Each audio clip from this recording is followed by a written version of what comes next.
She's landed.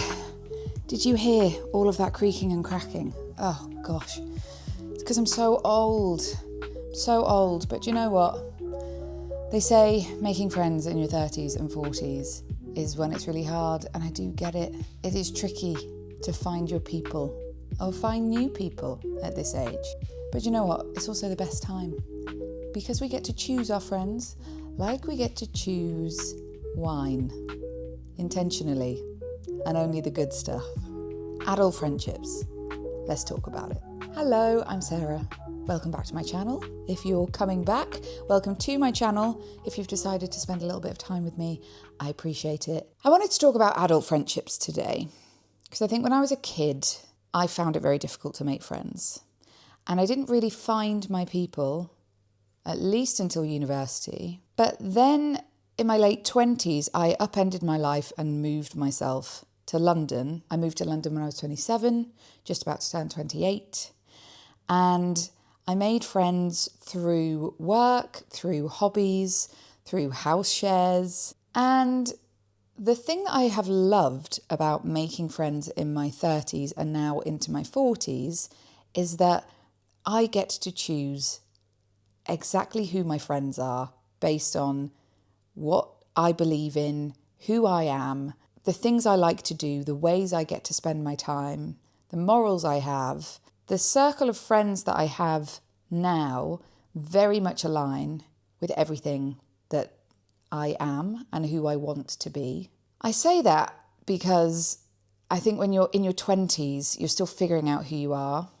Ultimately, I know myself and have known myself so much better in my 30s and now into my 40s. I know that when I was younger, I really wanted to have those kind of friendships that you read about in books and magazines and saw on Saved by the Bell or Clarissa Explains It All, again showing my age. Everybody wanted the Dawson's Creek style, somebody climbs in through the window and is there for you whenever you feel sad or things get hard. I guess what I didn't get when I was younger were the friendships that were deep-rooted and really supportive. I think I struggled to find those people that were my anchors in what can sometimes be a very difficult and very rocky sea, this life that we go through.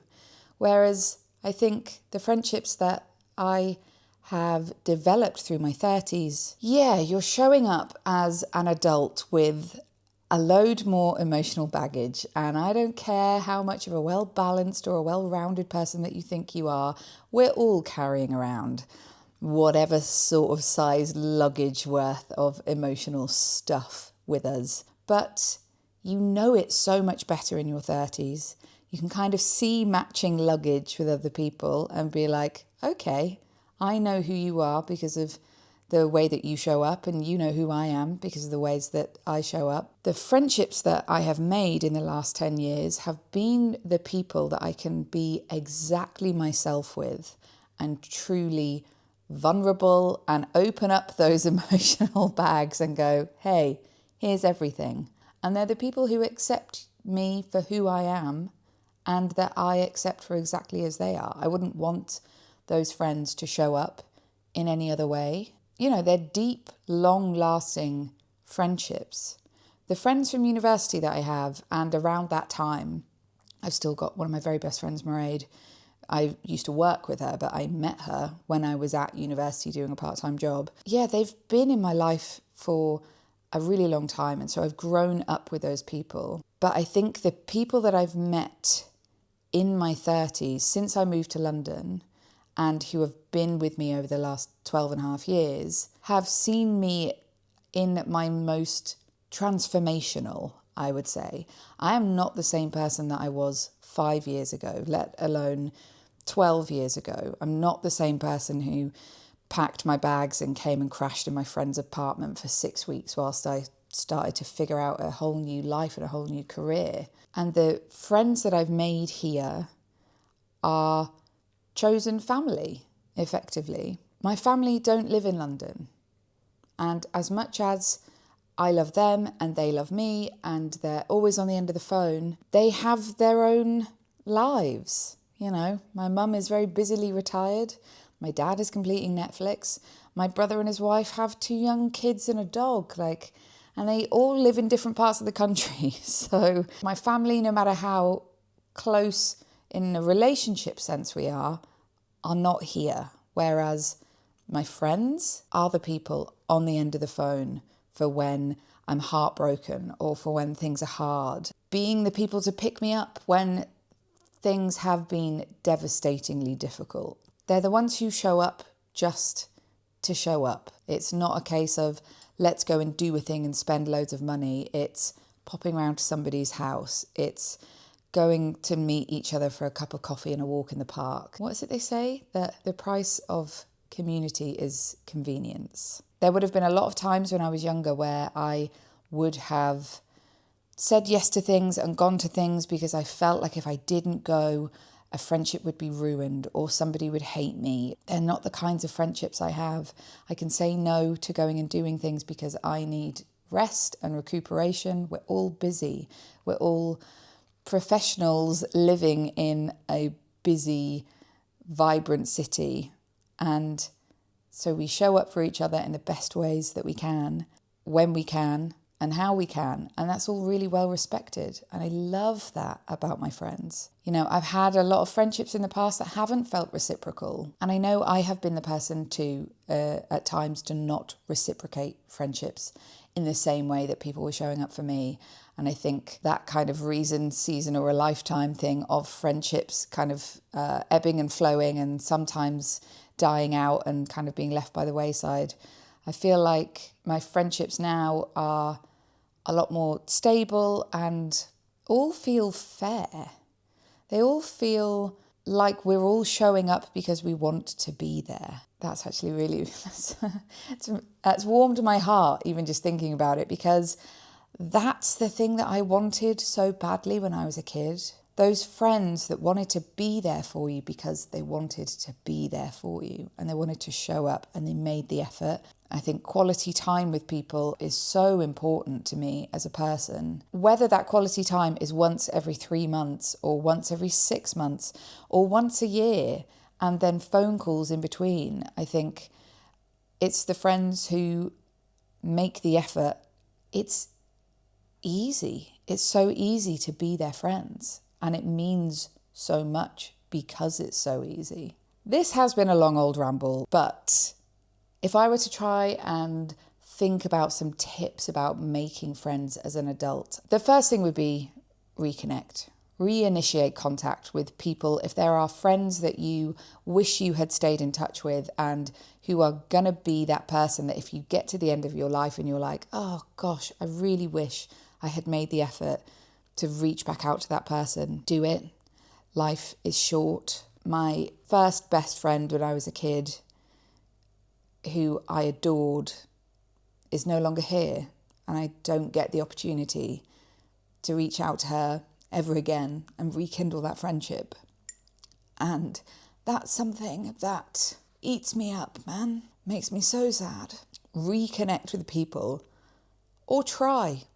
Ultimately, you don't know until you try, and a friendship is two-sided. Giving these things a chance, if you want those people back in your life, is never a bad thing.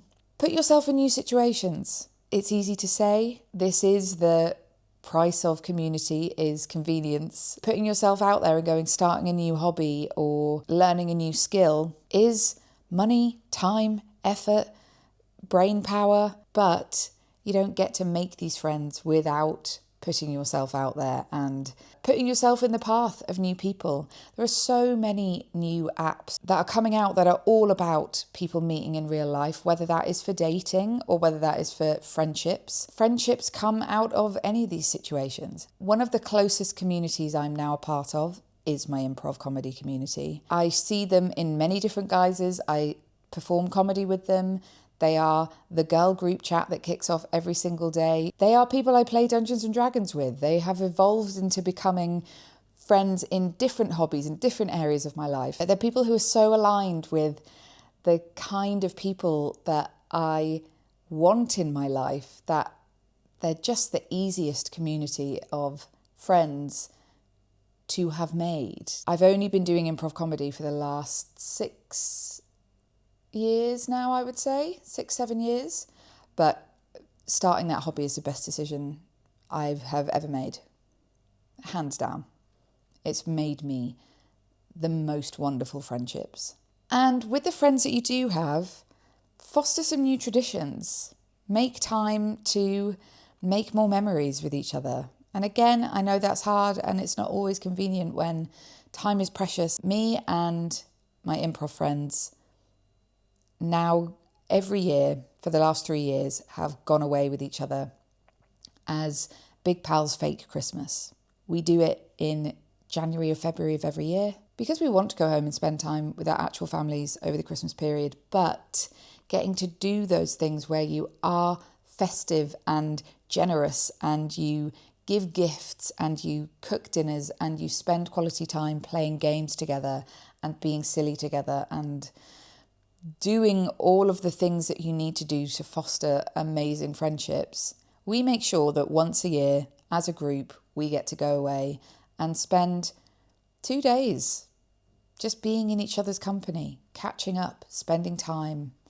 And it's truly one of my favourite times of the year. I know you can wait for these things to roll around, like weddings, and I was so lucky last year that with my university friends, 2 of them got married, and so we got to go on a stag do, we got to go to the wedding. So I got to spend time with my university friends a lot and got to travel with them, and it was soul replenishing. It was so great. But trying to figure out how we now make that a more regular thing, I just think intentionally spending those times with people, and whether that is in small snippets of making sure that you go for a meal every few months and catch up with friends, or whether you get to go away.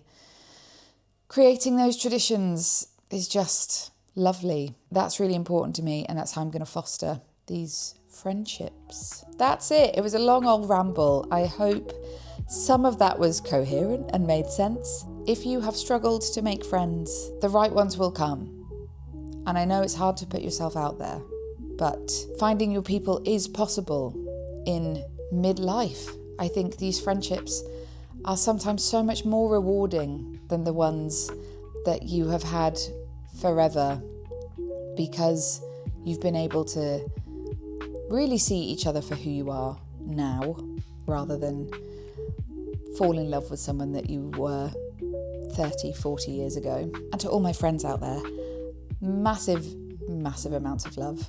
You know who you are. I adore you all. And thanks for watching. And I'll see you again in the next one. Bye. I've got a tea to finish. This is getting cold.